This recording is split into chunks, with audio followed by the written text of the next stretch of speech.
So on June 6, 2016, three members of the Cornell prison debate team defeated Cornell's Speech and Debate Society for the first time in a unanimous decision.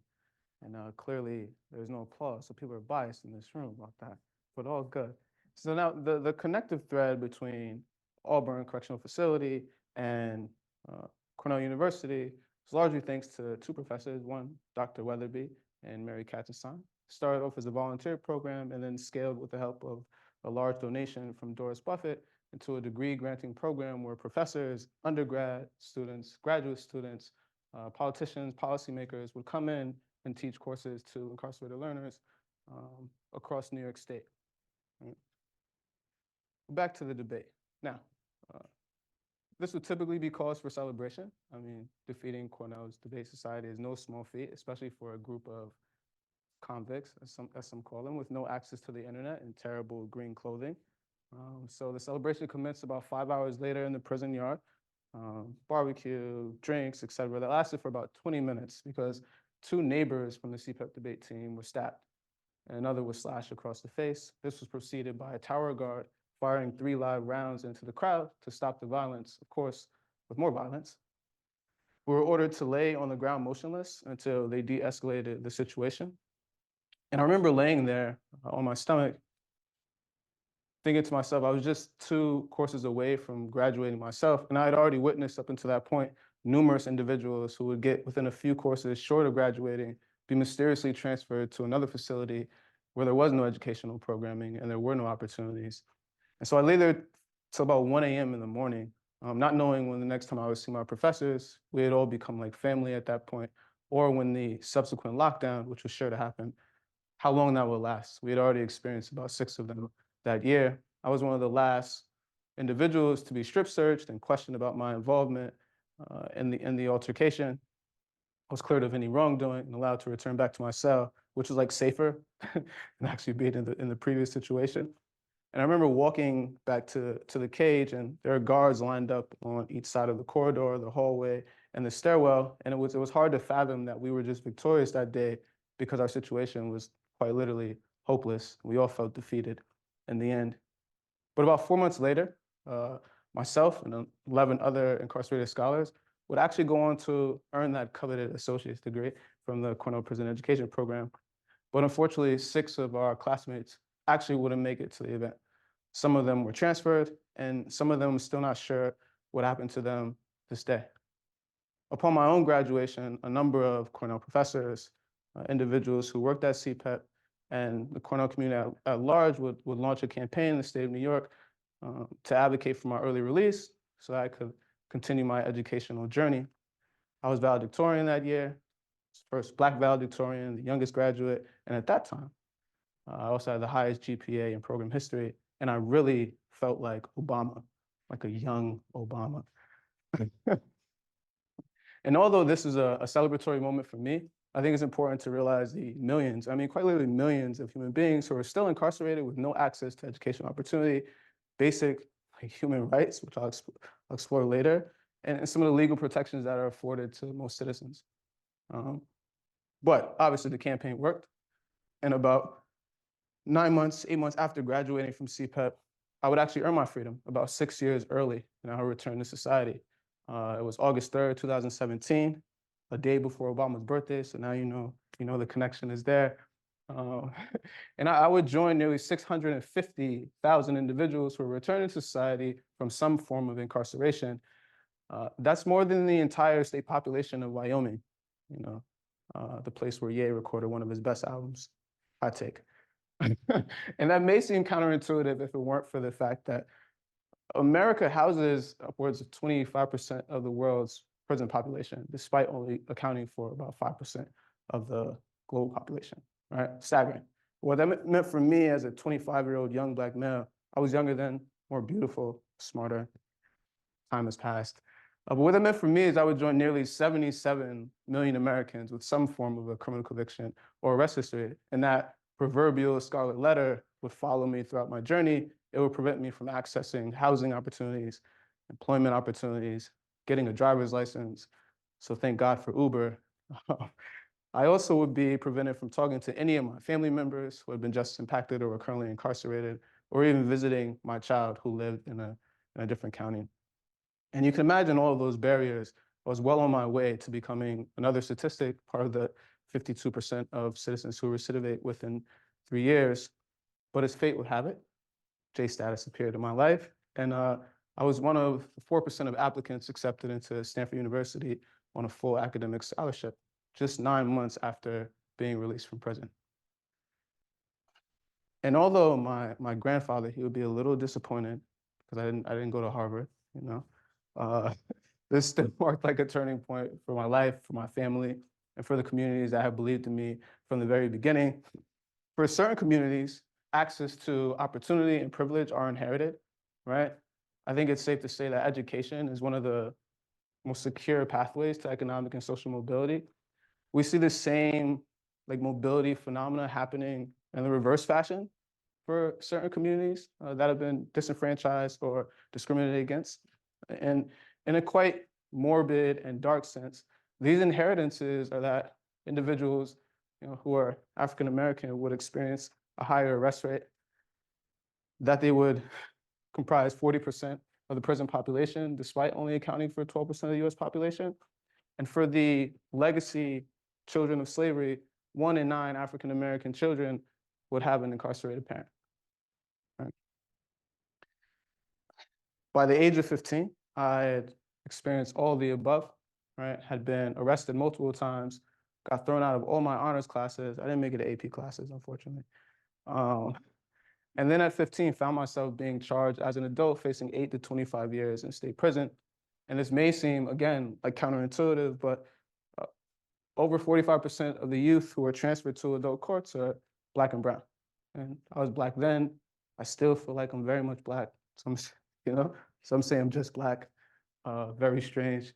But the connective thread between broken homes, generational poverty, state violence, and the mass incarceration of Black and brown bodies are remnants of the legacy institution of slavery and its brainchild mass incarceration naturally. And this institution is so integral to American life, American politics, that even the 13th Amendment to the United States Constitution holds that neither slavery nor involuntary solitude, except as punishment for a crime, whereof the party shall have been duly convicted. That's a joke, but you know, shall exist in the United States or any place subject to their jurisdiction. Now, I was convicted at 16, although I feel like I was convicted long before I committed any transgression against the birth of this nation. Speaking of the birth of this nation, following emancipation, sharecropping, chain gangs, I won't say corrupt, but compromised judicial systems, and the war on drugs, the institution of slavery was reimagined or embodied in the carceral state. Right? For example, the 1994 crime bill actually allocated federal dollars to states to expand their prison population. Right? This led to a nearly 500% increase in those prison populations over a 40-year time span. Some of the facilities that would be built were actually constructed on formal plantations like Angola and Louisiana. These are the same plantations where individuals who were transported from Africa across the Atlantic were sold off to the highest bidder. And while I am no expert in disputing the horrors and atrocities of American history, I do remain optimistic, right? Inherently optimistic that the moral arc, the kind of cosmic arc of history, inherently bends towards innovation, both social and technological innovation. And that brings me to an emblematic example, San Quentin in California. It's home to the state's oldest maximum security prison and the site of the first state execution. Now, San Quentin is quite literally infamous for it's like a litany of human rights abuses, as you can imagine, lethal injection, even the gas chamber.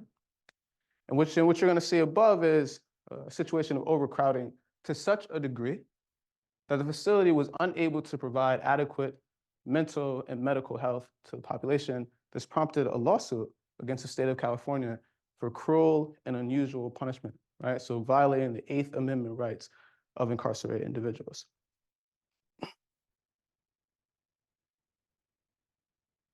There were a number of legendary Panthers, political activists, political prisoners, social activists who were housed in San Quentin, who led a number of reforms that brought about educational rights, medical rights, religious rights, and other legal protections to incarcerated populations across the nation. And now San Quentin is home to some of the most robust rehabilitative programming in the nation, right? They also have a very well-developed technology education program where individuals who are incarcerated can use actual computers, maybe not MacBooks, but computers to do computer science and computer programming. Not only that, but then also be on a track to employment post-incarceration to work at leading tech companies like Zoom, Dropbox, PayPal, Asana, Slack. It's actually pretty incredible. And then closer to home, in the higher education space, you have Cornell once again being a pioneer in this space. And what we find about this model and how it's disruptive is traditionally there's like an air of exclusivity, right, around Ivy League institutions and other like elite private colleges, but the democratization of education led by CPEP has inspired a number of other programs from sister institutions like MIT, Yale, Princeton, and even Columbia.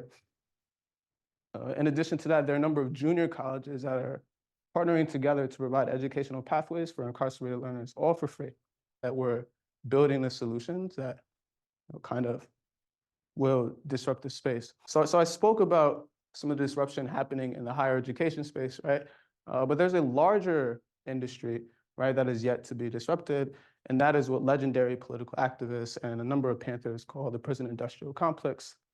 That is the complex web of private companies, governmental entities, special interest groups that profiteer from the incarceration, the surveillance, and forced labor of human beings, right? And that lack of disruption in that space is short-lived. And we're now quite literally living through the emergence of a new form of innovation called justice technology. And I was speaking about how I kind of got into that space. And what justice technology is a kind of new field where venture capital, impact capital, talent, of course, and public and private partnerships all collaborate together to build innovative like digital solutions. And what I find the most inspiring out of all this is that at the heart of this movement in social innovation is a charge being, championed by students like yourself and those who are watching, and then at times quite literally engineered by students. So the new market opportunity, as some call it, right, upwards of $100 billion when you account for the collateral consequences and downstream effects of mass incarceration. So think exclusion to the labor market, think decreased life expectancy, think the inability to actually access financial products, think all the ways that people are politically disenfranchised. And then you have teams who are building technology to disrupt those spaces and disrupt the mechanisms, right, or the legacy systems that continue to deprive people of opportunity. And so even my own entry into this space is centered around like providing education. And our first foray here was to provide some software for the San Francisco District Attorney's Office. And we were helping the migrant youth who were coming from south of the border, who were being trafficked in the Tenderloin District of San Francisco, get enrolled in diversion programs instead of being shipped off to incarcerated settings. We then started to provide coding and design courses to incarcerated youth who were living in Bay Area juvenile detention centers, or juvenile prisons is what they really are. And although that's important on the digital education front, it's also, like I said earlier, important that we actually build the solutions that will disrupt this space, and I encourage you all to quite literally do the same.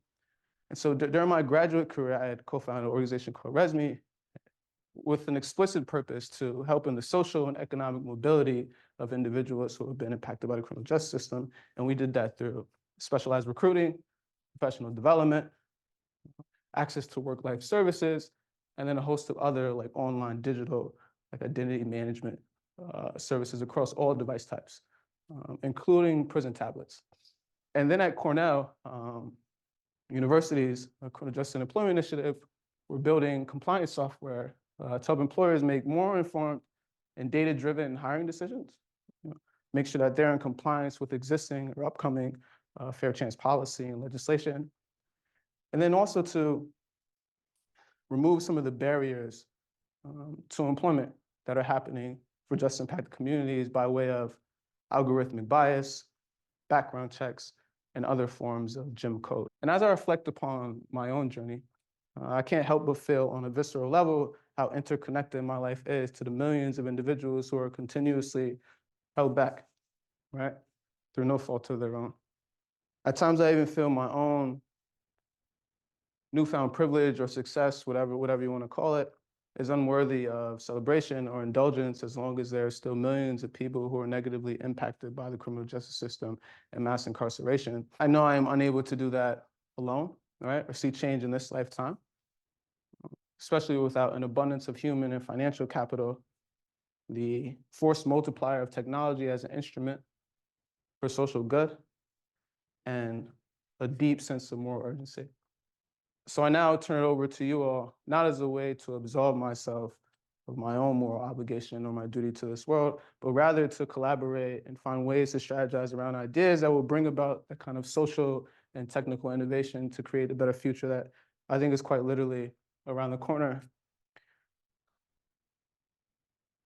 For students who have been at the forefront of any major social revolution or innovation, continue to champion the causes of criminal justice reform, continue to advocate in the way that you already are, continue to support communities that you care about, continue to support education programs both inside prison and for those who are family members of individuals who are incarcerated. For those of us who are technically literate, build justice tech companies or join social impact organizations that are delivering goods and services to communities that have been disenfranchised historically. And then, as always, continue to be a champion of change. I think we're all in this together, right? To do nothing is quite literally to acquiesce to a future system of exploitation that will at some point erode some of the liberties, freedoms, and opportunities that we think we hold on an individual level. And as X said, when we see that our problem is so complicated in its intent and design, we then see that it is not a Negro problem confined only to the American Negro, that is not an American problem, right?